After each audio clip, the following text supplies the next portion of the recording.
Okay guys, right, we're going to do a little bit of a post-run stretch. Just been out for a run with Pope around Saltram. Pretty knackered, hence why I look rough. But we're going to do some stretches, just what I try and do post-run, ideally. Although I don't do that often, because we should all do more. Anyway, so the first one we're going to do is an active hamstring stretch. So to get the hammies going, we're just going to do this active stretch, which basically lengthens and strengthens the hamstring. So you're going to lie on the floor, you're going to put your hands behind your leg, and then you're going to hold it at a level that when you straighten it, you can't quite get it straight, and you get that pull through the hamstring. If you get a pull up in your toes, bottom of the foot or in the calf, it's probably because you get a pull on that sciatic nerve. You're stretching that, so just point the foot a little bit, relax it off. So relax down, pull up straight. Also, if you lift your head, you might get that pull, by the way. And then relax off, and then repeat again. So you're holding it up, 2 seconds, relax down. We're going to do that 10 times. Remember, you shouldn't quite be able to get that leg straight, but each time you should get a little bit closer. And if you do achieve it, just pull that leg back a little bit further towards you. So on the 10th one, we've got one more after this. Just going to hold it for 5 seconds.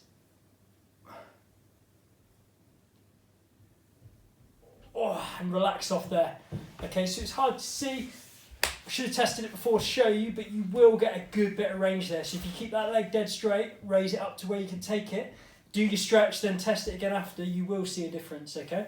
So if we raise this one up, and get that to there, we'll do the 10 on the active release, remembering, keep your head down nice and relaxed, take it up, not quite straight, relax it off again. That nice pull in the back of the hamstring, not in the calf, not in the foot.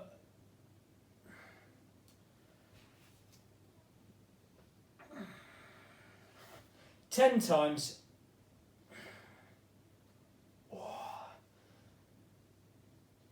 Really important we get these hammies loose after. Last one. Hold it 5 seconds. Release off, then retest it, and there, pretty much 90 degrees. Okay, so yes, it will be short term, you've got to keep on top of it, but it's still a good little gain you get then straight after, loosening off to reduce any lower back pain. Next one we're going to do, the 90-90 stretch. Okay, so for a bit of hip mobility here, this is all focused around the hips today. Okay, so we're going to sit back, we're going to be like so, controlled, we're just slightly canted back at the torso, supporting with your arms. So you're going to sit back, your knees are bent, feet towards you. You're going to drop those hips down, or those knees, sorry, towards the floor. Back up, over to the other side. Try and keep the torso facing forwards, okay?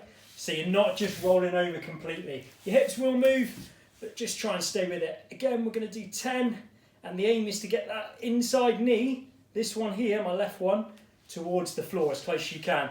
You want to try and achieve it. If it becomes easy and you hit it, then you want to push the hips back the other way, okay, to make it a little bit more difficult.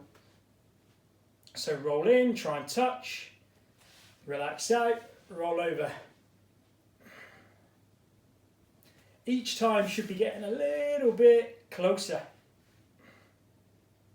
As always, I've lost count. We're doing 10 each side. Oh.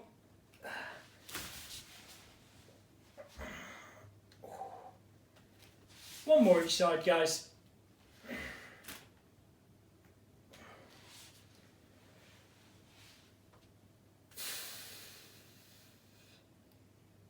And relax there.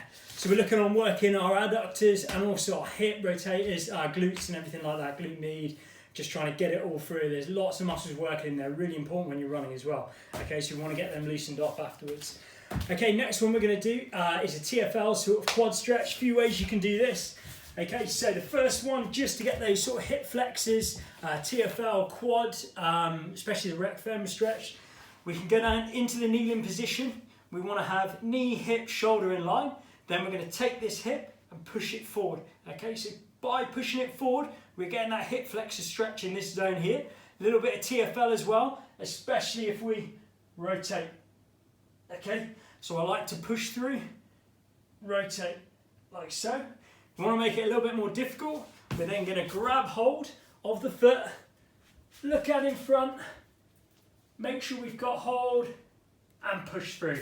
Obviously we can't, come on balance, we can't rotate here, but we're going to push that hip forward, and now you should start to get mid-quad stretch on top, okay? If you struggle with that, put your foot on a sofa, put it on a foam roller, and it will just help you. It will enable you to balance a little bit easier, and it will just do the job of your arm if you can't quite get there. Then we can rotate as well. We're going to relax 5 times on this, so I'm going to do 2 more. Holding it for 2 to 3 seconds, back to the middle, pushing again. And then we're going to change sides. So I use the foam roller for this both times. Remember, on, in the kneeling lunge position, push the hip forward, rotate over, TFL, hip flexor stretch, little bit of quad sometimes. You want to get that quad involved as well. Roller behind, steady, foot on, up straight, hip through, rotate, 3 seconds, relax off, take the hips back if you want to release the stretch, up through, push through. This left side's always tight for me.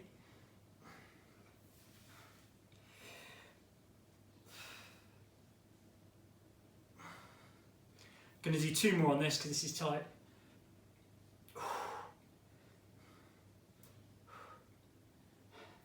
One more.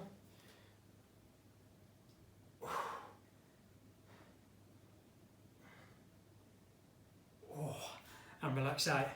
Okay, we're going to go straight into a TFL quad roll with the roller. I'm going to use the nasty spiky beast, okay? So we've got the TFL. If we come on the side, greater trochanter, okay, so that's the femur, okay, your main leg bone, that's the bit that sticks out the side, not the bit that goes in the socket. You'll feel that, and then if you feel around the front, you've got the bony bit at the front of your hip, the crest of your hip, okay? In between those two, we've got a little pocket, and your TFL is in there, okay? And that's a big hip, it works a lot when you're running your hip flexion, hip stability. So find that point, get in the middle of it, the meaty bit, onto the roller, turn slightly away, and then you're going to roll down through. Whenever you're rolling on any muscle group, always put the pressure down when you're coming towards the heart or lymph nodes. Okay, so those lymph nodes in the groin especially, flushing all the toxins out towards, they're going to get rid of that crap that's in the muscles. Okay, and obviously towards the heart for the same thing. Just applying that pressure. If you get that point, find one of the nodules, get it right into the muscle, and then just rotate. On that trigger point, tender spot, just move around. Works really well. It's not the most comfy thing in the world as well. Woo. Same on the other side. Pop the roller across. We find that point in between greater trochanter on the side of the hip, and then your iliac crest at the front, anterior superior iliac spine, and then turn out, find it, roll towards the heart, release the pressure, roll back up.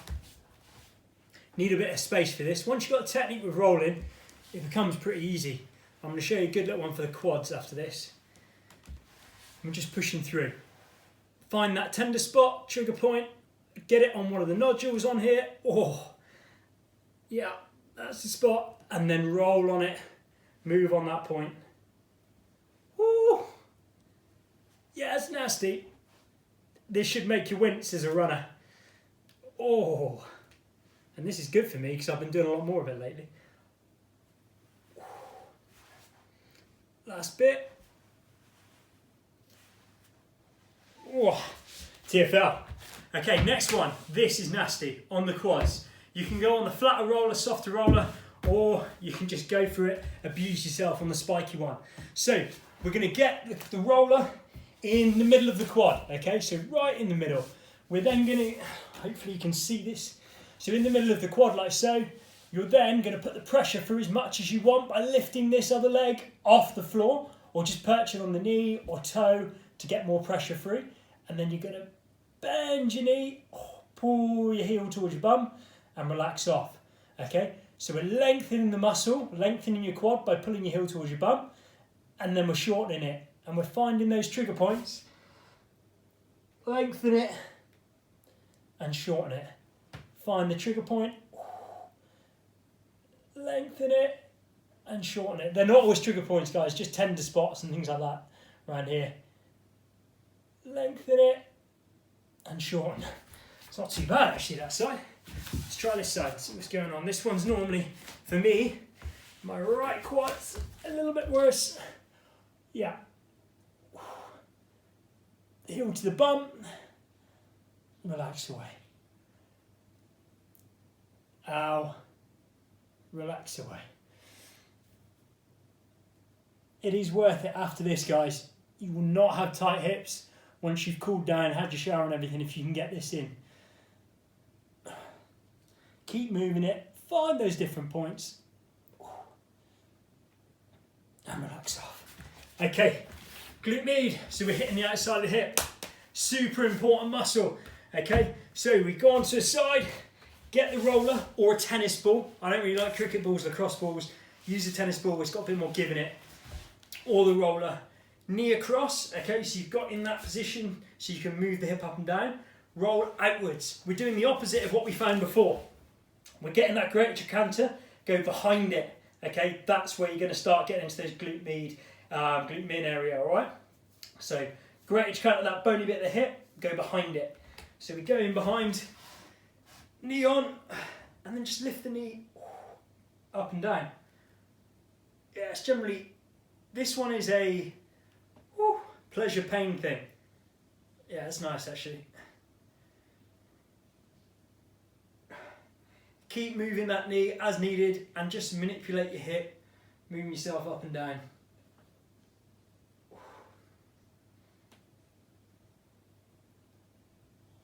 Yeah, that's a good one. I like that. Change to the other side. Greater trochanter on the side, find it, go behind it. There it is. Roll out if you need to, knee up. Knee down. Just trying to get that hip rotation, get the muscle lengthening and shortening. You just have to play with it. When you find that point, you wince and then you know that's the right spot. Just keep working on it.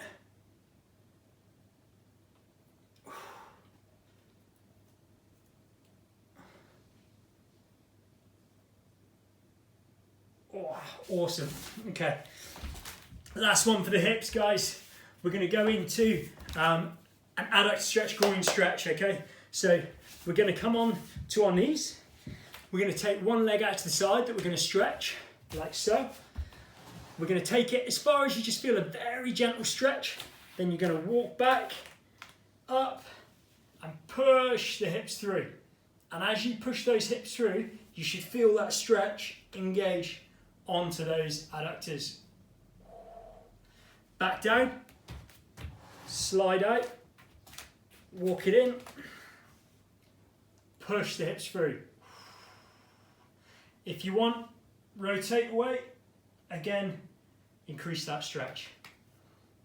One more time, out, slide it, up, turn away. Oh, relax down. Don't do this enough. Same with the other side. Leg out to the side. Up. Push through. And rotate away. Ooh. Right side's tighter today. Back down. Take the stretch off. Slide away. Back up. Ooh, and rotate away.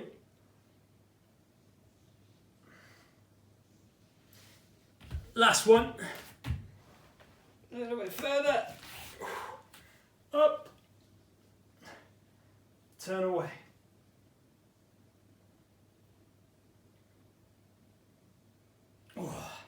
And that's it. Oy, oy, oy.